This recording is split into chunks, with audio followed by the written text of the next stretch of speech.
ជំរាបសួរក៏ដូចជាសួស្តីអ្នកទាំងអស់គ្នាថ្ងៃនេះខ្ញុំមកធ្វើការបង្ហាញទៅលើ basic comment ដែលយើងរៀនរួចមកហើយខ្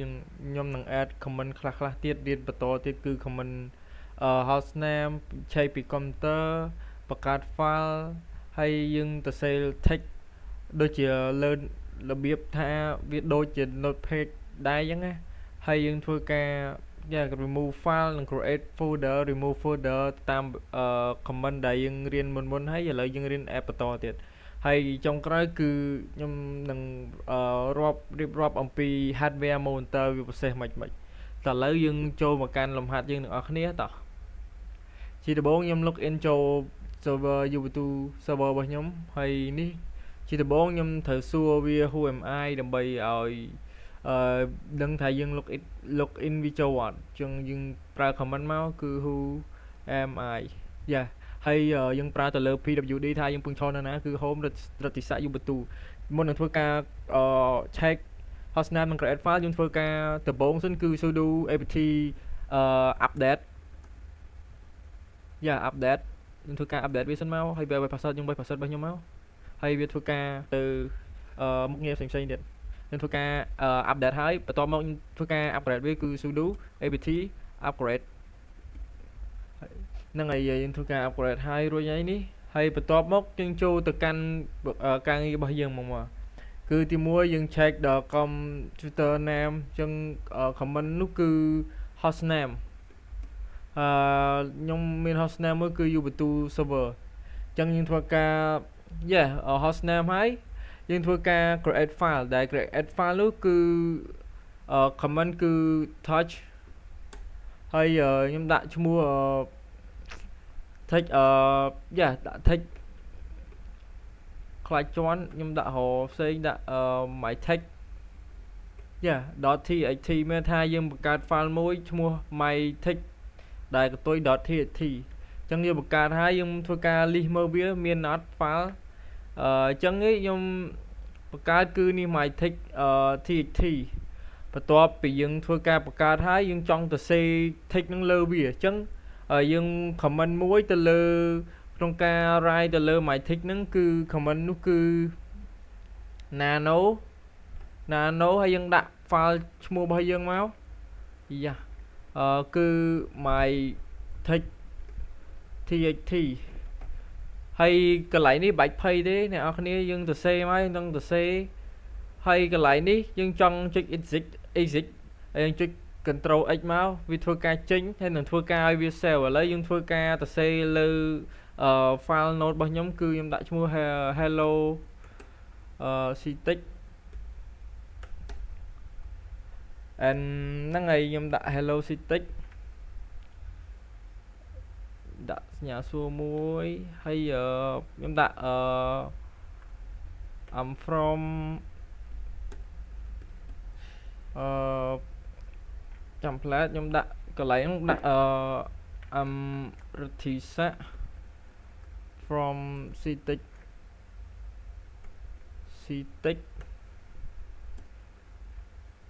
ចាំផ្លែតហ្នឹងហើយខ្ញុំដាក់I'm រទ្ធីស័ក from ctext institute ហើយយើងដាក់ដកយើងមកយើងដាក់ខ្ញុំគោរពដាក់ខ្ញុំគោរពខ្ញុំគឺSV2.6 ចឹងធ្វើការចុចenter មកហើយយើងធ្វើការ exit វាមក control x ហើយវានឹងសួរថា self modifier buffer មានថាយើងចង់ save file នឹងអត់យើងចុច yes មក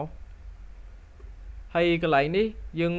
file name កន្លែងនេះយើងចង់ដាក់ឈ្មោះស្អីគេដាក់ឈ្មោះfile នឹងឈ្មោះអីគេខ្ញុំដាក់ប៉ុណ្ណឹងមកយើងចុច enter មកហើយនេះខ្ញុំបានបង្កើតទៅលើ text របស់ខ្ញុំហើយអញ្ចឹងខ្ញុំធ្វើការ check ទៅលើ file របស់ខ្ញុំគឺមានអត់អញ្ចឹងខ្ញុំធ្វើការ list មកមានគឺ list ទៅកាន់ my text txt my text ហើយយើងធ្វើការ list វាយើងធ្វើការចូលទៅមើល text ហ្នឹងវាមានអីអត់អញ្ចឹង cd ចូលទៅកាន់មើល text ហ្នឹងមានអក្សរអីអត់នេះធ្វើការ check យើងlist ខ្ញុំធ្វើការ check ដោយសារតែខ្ញុំចូលទៅកាន់ file ទៅCD ហ្នឹងមើលថាចូលទៅកាន់ folder មិន directory អញ្ចឹងធ្វើការ comment មួយគឺ create my text បានវាចេញថាក្នុង folder ហ្នឹងមានអីអត់នេះគឺ hello CTEC British from CTEC Edition នេះគ្រប់អញ្ចឹងអីអានេះយើងធ្វើការទៅលើយើងធ្វើការទៅលើបង្កើតបង្កើត text មួយអញ្ចឹងបន្ទាប់មកធ្វើការremove file មុន remove file ខ្ញុំចង់បង្កើតdirectory មួយហើយខ្ញុំយកអា file របស់ខ្ញុំហ្នឹងដាក់ចូលក្នុង directory ហើយចាំខ្ញុំ delete file ហ្នឹងហើយអញ្ចឹងយើងធ្វើការមួយមកគឺខ្ញុំបង្កើតមកគឺ mk dir មានខាង making directory name គឺខ្ញុំដាក់my folder ទៅហើយយើង check មើលគឺ my folder នេះហើយយើងធ្វើការ copy text ហ្នឹងចូលទៅក្នុង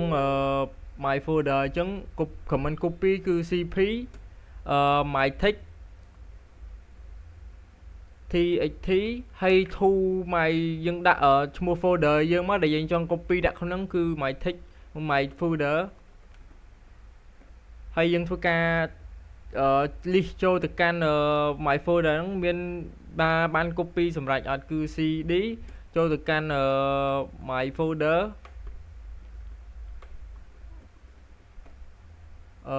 ហើយយើង check មើលគឺ create my text ចង់ដឹងថាវាយើង copy វាបានអត់បានសម្រាប់អត់នេះគឺយើង copy ហើយយើងហើយបន្ទាប់ពីយើង copy ហើយយើងធ្វើការ delete file ហ្នឹងចេញទៅខ្ញុំនឹងប្រាប់ពីរបៀប delete file ហ្នឹងគឺយើងចេញមកវិញមកគឺ comment ចេញវិញគឺ cd ចុច2អញ្ចឹងមានថាយើងចេញមកវិញហីអញ្ចឹងយើងធ្វើការ delete file មួយគឺ comment delete គឺ rm ហើយដាក់ឈ្មោះ file ហ្នឹងទៅ my text.txt អញ្ចឹងយើង check មើលមកគឺ list វានឹងបាត់file my text ហ្នឹង .txt ហ្នឹងវាបាត់ហីអញ្ចឹងយើងធ្វើការបង្កើត folder មួយទៀតមកដើម្បីយក copy អា folder my folder មួយហ្នឹងដាក់ចូលក្នុង my folder 2ដើម្បីខ្ញុំ delete folder មួយហ្នឹងនឹងរបៀបពីការ delete អីចឹងណាក៏ឥឡូវយើងបង្កើត making directory ថ្មីមកmaking mkdir my folder 2ចឹងមកហើយយើង list វាមកវានឹងចេញនេះអញ្ចឹងអីខ្ញុំប្រាប់ពី comment មួយទៀតដែល delete directory ហ្នឹងហើយ comment មួយដែលខ្ញុំបង្កើតហ្នឹងយើង delete folder ហ្នឹងណាអញ្ចឹងខ្ញុំសាថ្មីខ្ញុំចង់ delete my folder 2ហ្នឹងខ្ញុំប្រើ comment មួយដើម្បី delete folder ហ្នឹងគឺ mk គឺ yes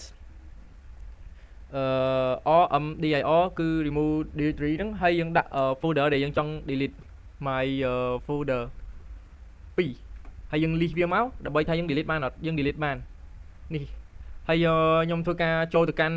my folder ហ្នឹងហើយ check មើល my folder ខ្ញុំបង្កើតអាមុនហ្នឹងវាមានបញ្ហាអីអត់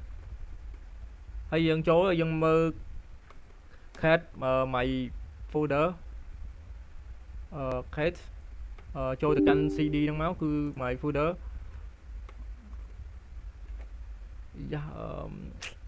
កន្លែងហ្នឹងចូលទៅកាន់ហើយអីចឹងយើង check list វាមកនេះ my text ចឹងខ្ញុំ copy my text ហ្នឹងឥឡូវចាស់ខ្ញុំឲ្យវាស្រួលយល់គឺខ្ញុំចង់ delete my folder តែករណី my folder ហ្នឹងវាមានរបៀបថាមាន data ចឹងយើង remove របៀបអាមុនហ្នឹងអត់ចូលទេអញ្ចឹងខ្ញុំចង់បង្ហាញបែបហ្នឹងអញ្ចឹងខ្ញុំធ្វើការចេញមកវិញមក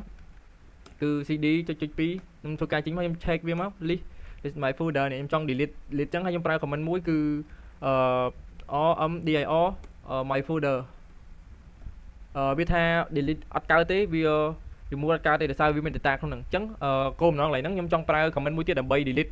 folder ដែលមាន data នៅក្នុងហ្នឹងអញ្ចឹងខ្ញុំរបៀបថាខ្ញុំចង់ delete អាហ្នឹងដែលនៅក្នុង my folder ហ្នឹងវាមាន data អញ្ចឹងណាអញ្ចឹងលើកមុននោះខ្ញុំ delete folder ដែរតែវាមាន data អញ្ចឹងបើយើងអាចប្រើ comment នេះបានអញ្ចឹងអី ខ្ញុំធ្វើការ delete my folder ដែលមាន data អញ្ចឹងខ្ញុំធ្វើការ check សារថ្មីដែលវាមានអីគេនៅក្នុងខ្លះគឺ cd my folder ហើយ list វាមកគឺមាន file មួយឈ្មោះ my text អញ្ចឹងយើងចេញមកវិញមកខ្ញុំធ្វើការ delete វាគឺប្រើ comment មួយដែលសម្រាប់ delete folder ដែលមាន data ក្នុងហ្នឹងគឺ m remove .rv ហើយយើងដាក់ folder ហ្នឹងទៅ folder ហើយនេះវាធ្វើការ delete ទៅលើ file របស់យើងមុនហើយបន្ទាប់ពី delete file ហ្នឹងហើយវាបន្ទាប់មកគឺ remove delete my folder ឥឡូវយើងឆែកមើលវា delete បានអត់គឺ list គឺ delete បាត់ហើយអញ្ចឹងវាមាន my folder name ឯងអញ្ចឹងខ្ញុំធ្វើការបង្ហាញពី comment បែបហ្នឹងធ្វើការ delete ទៅលើ folder ដែលមាន data ហើយនឹងគ្មាន data delete បាត់ទាំងអស់អញ្ចឹងបន្ទាប់ពីហ្នឹងហើយខ្ញុំធ្វើការ clear វាមកដើម្បីចូលទៅកាន់ hardware monitor អញ្ចឹង hardware monitor មានអីខ្លះអញ្ចឹងខ្ញុំធ្វើការបង្ហាញជាដំបូងយើង install ទៅលើយើងឆែកវាមកគឺ top ដែលមានន័យថាវា process គឺ PID នេះដែលហ្នឹងហើយដែល process វាហ្នឹងឥឡូវចេះខ្ញុំធ្វើការ control clear អស់សិនមកធ្វើការទៅលើ HTTP top នេះហើយហ្នឹងហើយកន្លែងហ្នឹងដែរឥឡូវខ្ញុំឲ្យអ្នកនរគ្នាកាន់តែស្រួលយល់គឺជាដំបូងហ្នឹងហើយខ្ញុំបញ្ជាក់ម្ដងទៀតគឺធ្វើការទៅលើ monitor hardware monitor របស់យើងគឺដំបូងយើងត្រូវ check ទៅលើ CPU មួយដែលវាមាន core ប្រមាណគឺ common គឺ ls CPU ហើយនេះដែរគឺខ្ញុំការបញ្ជាក់ដែលខ្ញុំឆែកទៅលើ core របស់យើង CPU នេះគឺ4អញ្ចឹងខ្ញុំធ្វើការឆែកបន្ទាប់មកខ្ញុំធ្វើការទៅលើ top top វានឹងធ្វើការ show PID របស់យើងនេះមកPID ហ្នឹងរបៀបថាយើងបោះ process របស់យើងធ្វើការអីខ្លះហើយវាប្រមិចមិនខ្លះទៅលើ PID អញ្ចឹងណាអញ្ចឹងខ្ញុំធ្វើការស្រួលយូរខ្ញុំបានទៅ install យើង install Wai Command ចេះមកWai Command sudo apt install HTTP ចេះដោយសារតែខ្ញុំមានហើយអញ្ចឹងខ្ញុំ install ហើយអញ្ចឹងខ្ញុំធ្វើការវាយតែ HTTP អញ្ចឹង HTTP មកដើម្បីឲ្យមាន interface ធ្វើការស្រួលយល់ឧទាហរណ៍ថាវាស្រួលយល់មិនរបៀបថាយើងចូលទៅកាន់ process ណាមួយដែលខ្ញុំចង់ដូចជា Google អញ្ចឹងទៅវាធ្វើការ process ទៅលើ PID យើងវារបៀបថាវា C ប្រមាណ G ប្រមាណ G អញ្ចឹងទៅលើ PID អញ្ចឹងទៅអញ្ចឹងខ្ញុំចង់បង្ហាញបែបហ្នឹងគឺទៅលើ top top process របស់វាហើយទី2គឺខ្ញុំធ្វើការបង្ហាញទៅលើ df.hash គឺរបៀបថាវា use ប្រមាណគឺ diff free របៀបថាយើងនៅសល់ប្រមាណ disk យើងទៅលើhardware របស់យើងគឺ disk ដែលវា C ប្រមាណ G អញ្ចឹងហើយបន្ទាប់ពីបង្ហាញហ្នឹងខ្ញុំបន្តទៅធ្វើការ free ទៅ check លើ memory របស់យើងគឺនៅសល់របៀបថា memory របស់យើងសល់ space ប្រមាណទៅហ្នឹងហើយយើងមាន comment អញ្ចឹងយើងវាយគឺ memory នេះគឺ total 3.8G ដែលសារតែខ្ញុំប្រើបាន228 MI ហ្នឹងដោយសារតែខ្ញុំមិនសូវប្រើអីទេអញ្ចឹងវាយើងប្រើប៉ុណ្ណឹងហើយ total សរុប 3.8G នេះឯងគឺខ្ញុំប្រើបានតែ 2.9G អញ្ចឹងនៅយើងបានប្រើ222 MB អញ្ចឹងនៅក្នុងនេះគឺសល់ 2.9G ទៀតអញ្ចឹងខ្ញុំធ្វើការបង្ហាញបែបនេះហើយ comment មួយទៀតគឺ kill PID មានថាខ្ញុំកំពុងតែ process លើGoogle អញ្ចឹងខ្ញុំ kill PID ហ្នឹងរបៀបថា